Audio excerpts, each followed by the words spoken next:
Let's see how we turn this to this. This was somebody's old kitchen. It had been removed from their narrowboat and was destined for the tip until we decided to repurpose it. The first step then is dealing with these three units. It would have been perfect if we could have just used these as they were and built it up as a cabinet, but unfortunately they're all slightly different heights, and when you look at them, some of the joints and things that have been cut are not particularly square, so it's going to be best if we just strip them down, start again. Some of the white is like a paint effect, some of it is just like a fablon. We'll be getting rid of that, I think. These tops are screwed on with Allen key screws. Get my Allen keys out, we'll get them off.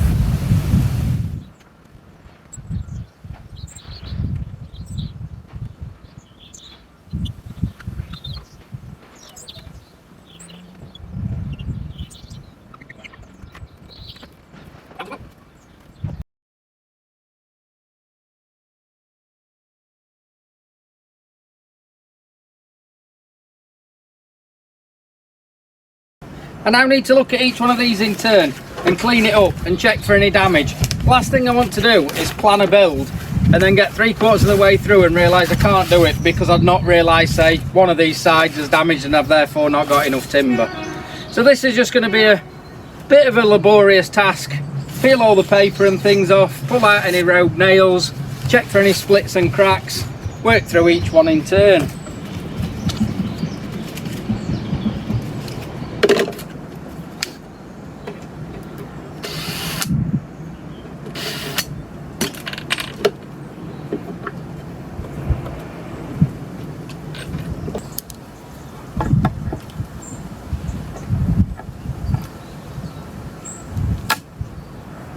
Now they've all had a first clean over and all them fixtures and fittings took out, which I have saved, you never know when we might need them in the future. I've had a quick look over them and 4 of the boards have got one nice square straight edge that's at a right angle to the leading edge. The other end has been cut, but on 2 of the boards at some stage both ends have been cut. So my first job is to at least square up those boards on one end so we can work from there.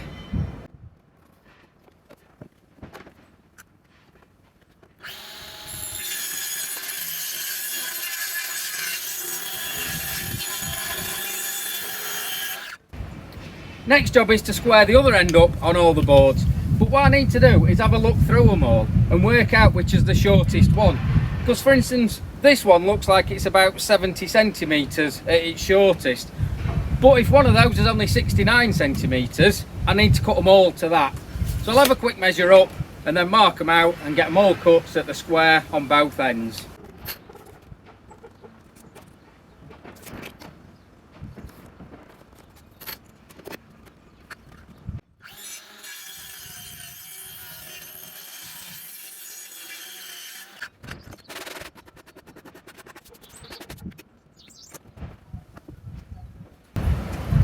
This bit's going to be the base then, so I need to take these fixtures and fittings out like I did on the other stuff, and then we need to mark it out.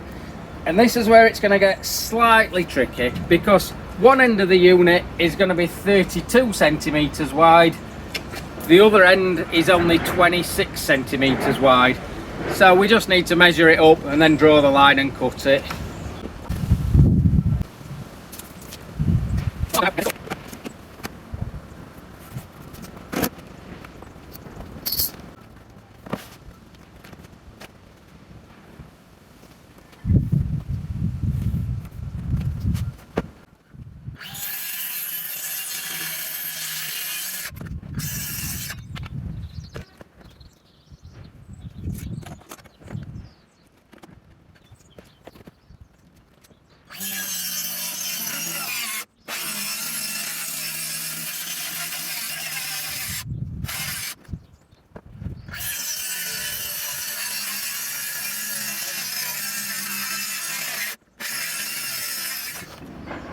If I was building it as a freestanding piece of furniture, I'd just build it off that as is.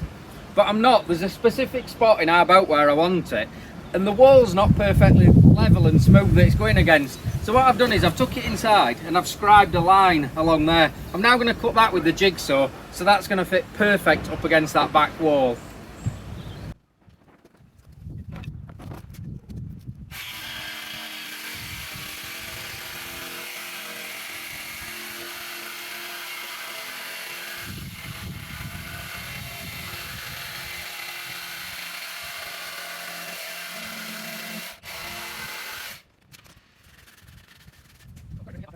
From what's going to be the leading edge, I've marked back about 1 centimetre, which is what I want as an overlap.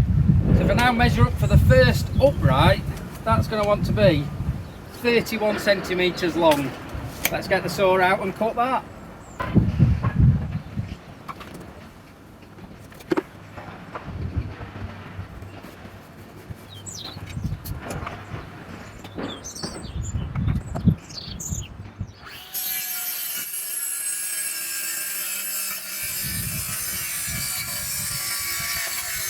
I'll now do exactly the same on the other end, measure that one up and cut that one to size.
Now going to use 3 more of these as the internal dividers, so I can kind of put shelves in between all of those.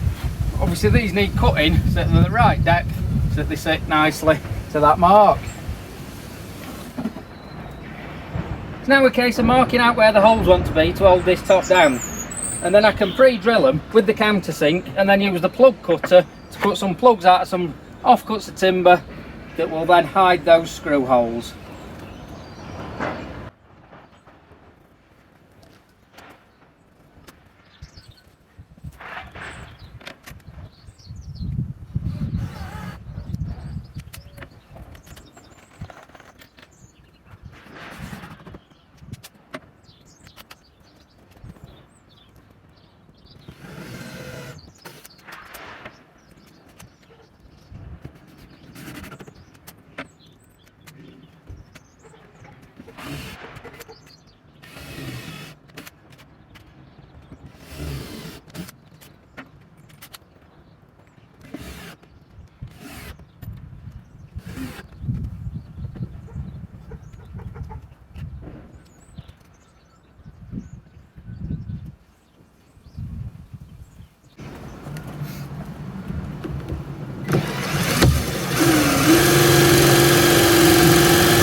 Well, look at that. we've got some shelves in there.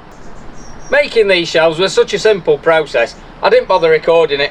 Basically I just got some of the offcuts of timber, measured up, marked out, and then cut them out with a jigsaw and circular saw, and then I've popped them in place just using some of them fittings that I stripped off all these units originally.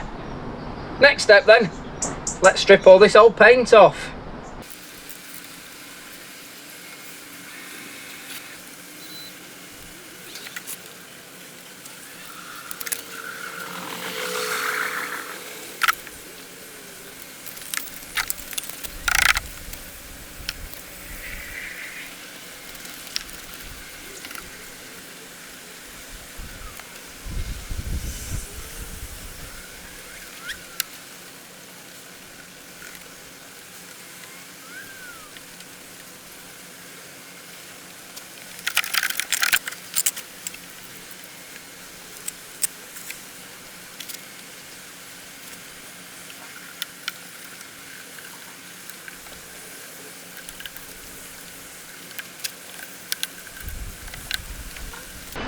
Been about an hour then since I put the first coat of stripper on. After that I left it about half an hour, topped it up with another coat. Now let's see how we're doing. We've got various scrapers and cloths ready. And yeah, straight away I can see that's certainly bringing the bulk of it off. Let's go over it all with the scraper, and then we'll try with something a bit finer like the wire wool and the scrubbers. See whether we need another layer of stripper or whether it's going to do it all in one.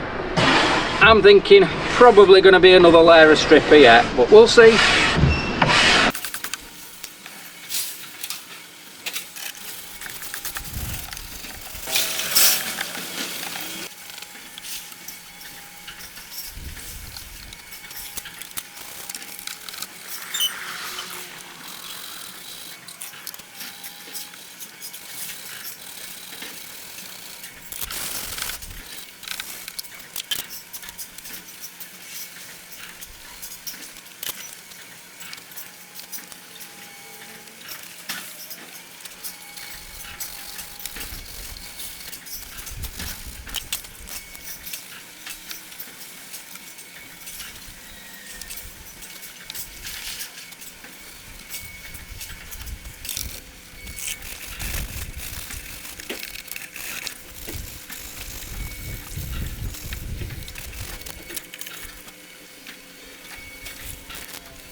Well, I think that's about as much sanding as it needs.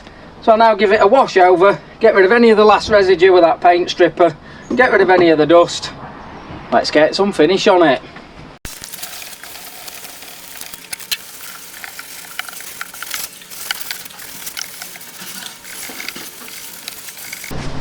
Time for the finishing touch.